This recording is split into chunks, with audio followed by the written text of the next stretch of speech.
welcome Thank you. to the show, and introduce yourself. Okay. I'm Thandie Mkandawire. I'm a psychologist by profession. I work with St. John of God as a therapist, but also as an assistant lecturer. Oh, Yes. nice. So in this podcast, we're talking about issues that deal with the youth and stress, and maybe even depression is part of what the youth are going through.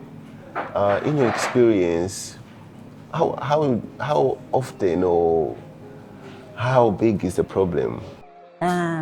Like for the issue of stress, it's something that cannot be minimized because stress is always part of us.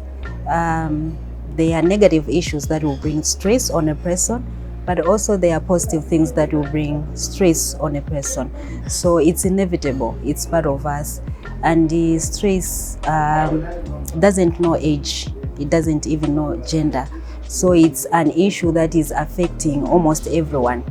And for the youth, it's there. It's there because there are issues to do with growth, changes that comes in their bodies that will bring stress.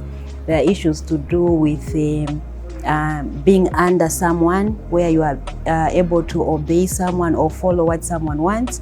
So it will bring stress. There are issues to do with bullying. So it's a big issue when it comes to the youth. How can youth handle that? How can they know that I'm stressed right now, or I'm going through this and I need to still be fine? Okay. There are a number of things that someone will experience that will showcase or that will tell them that I'm stressed. There are physical symptoms and then there are psychological symptoms. Yeah, so for the physical one, some people would be sweating or maybe even shivering, and then other people, maybe they will freeze, not being able to express themselves freely, and maybe sometimes they may have a headache or maybe having a running stomach. When someone experiences this, they may tell that I'm stressed, and maybe it may be linked to say, what is the issue at hand? Could it be exams? Could it be that I've done something wrong? Could it be that maybe I'm going for interviews? So stuffs like that may put someone under stressful moments. You work for St. John's? St. John of God. St. John of God. Yes. How often do you receive, let's say, clients who come to your offices and say, help me? Recently, people have come to understand and embrace therapy.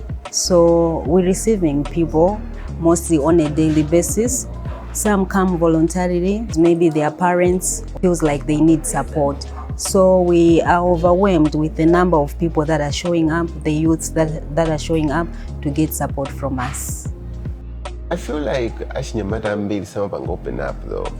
Like, I don't know if I'm speaking for a lot, but if someone is going through mavuto, how can someone handle that? How can someone washinyamata, even makamaka mwinati nenoti anyamata neno sadasikana? How can they open up? Okay, you're right. Ashinyamata they don't open up. They don't. In most of the clients that we have, I may say they are forced to come for sessions, and sometimes it takes a number of sessions before someone opens up and share the actual things that they are going through. Yes, the reason is we have grown up in an environment or society that says a man is supposed to be strong, a man is supposed to address their emotions or whatever they are going through on their own, and sharing is noted as a sign of weakness. Yes, but we also grow up in an environment that likes comparing us to other people. So people don't like to be compared to other people. So sometimes they would want to prove that everything in their lives is okay, is perfect. At the end of the day, they end up dying in silence. And we need them not to die and be productive members of society. Exactly. So, as many they don't open up, what normally do they opt for?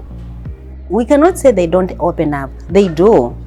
They do open up, but it's just that the places where they open up, the support that they get. Yeah, so you find that boys or young men who choose to share to their fellow young men, who not judge them, who not blame them. So in so doing, they would say drink.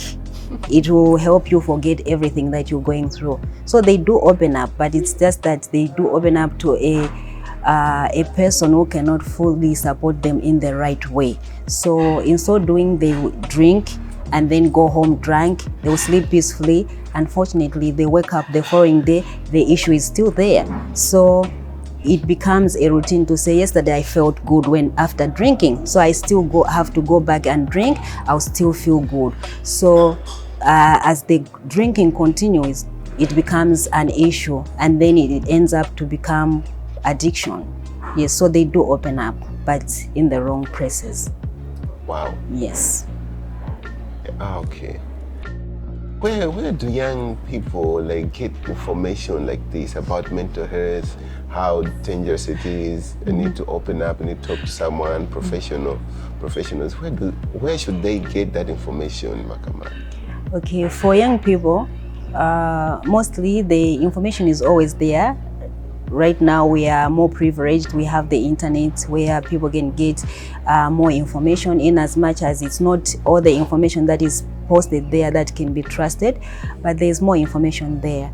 And for St. John of God, we do reach out to secondary schools or even primary schools within our catchment area. And then we also have a program on Zodiac known as Mkandawire, where different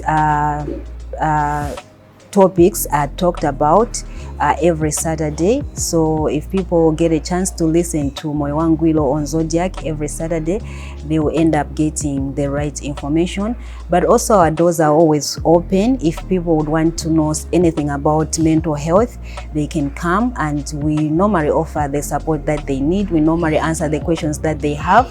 We also get invitation from churches, schools, where they would have a certain topic or anything that they would want us to address. So we normally offer ourselves to support the community and the society. Madam Banova, those who maybe today they walk out of their homes to go out there, and even to some districts, Okasaka, Nchito, Maganyo, wale wenaka watu wangopesa Nchito, wachoka nyumba ya kwao, wapita kwenda kwako Kareka. How does loneliness affect someone? It's just his first time. Loneliness is an issue, but it's not something that is connected to moving out of home. You may find that people are in homes, but they are lonely. Wow. Yes, so it has to do with communication, health communication.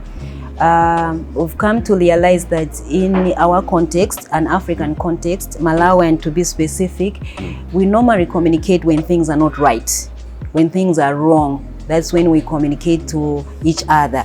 But when things are right, we don't communicate. I'll give you an example of a parent. She has gone to work, come back home, everything in the house is in order. Then she'll just look at it and she'll not say anything. Yeah. But come back from home, from work, reach your house, maybe you find the sink full of dirty dishes.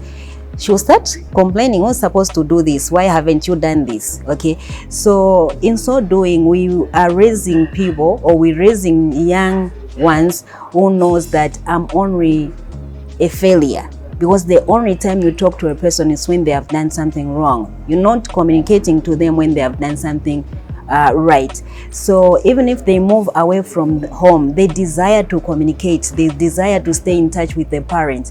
It's not something that is there, because they may feel like, I'm relieved, I have to stay away from these people, they have been on my nerves for so long. So here is me, I need my free space where I can do anything without being labeled, without being judged, without being scolded at.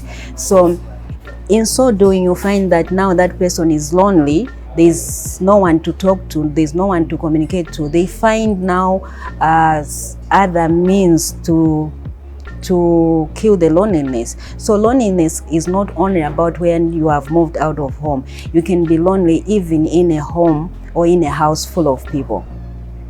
Wow. Yes. what would be your advice to someone who is going through mental issues, stressful issues? How would you encourage them? Okay. We're saying there are a number of factors that are contributing to that. Like we said, communication, parenting, it's also the environment, but also the internet has contributed to that. There's this quote that I came across to say no one is posting their failures. So everyone is posting what is working out for them. So the more you stay on the internet, the more you feel like everyone is making out there and you are the only person that is failing. So sometimes avoiding the internet is also one way, but also finding the right people to express yourself to. So seeking help, professional help, they can come to St. John of God. We have a number of psychologists that are offering therapy in as much as it's payable, but the goal is to support help to people. What are the prices? So for therapy, it's 12,000 kwacha initial session, and then follow-up session it's 8,000 kwacha. 8,000? Yes. Kind of affordable.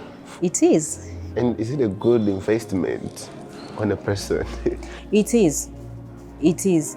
You also have to understand to say we are a product of emotions and thoughts. What we do is based on what we are feeling and what we are thinking. So our behavior is a product of what we are thinking and what we are feeling. And if we understand what triggers our feelings and thoughts, and then we master the skill of managing those things, we'll be able to behave in a manner that will be desirable to us and even to other people. So it is a very good investment. All right. Yes. Thank you so much, Thandie, for taking this time to have a chat with us on this topic. I know that this topic has a lot of aspects, and we can talk about it, and we should talk about it in other episodes. But thank you so much for taking the time to be with us. Thank you.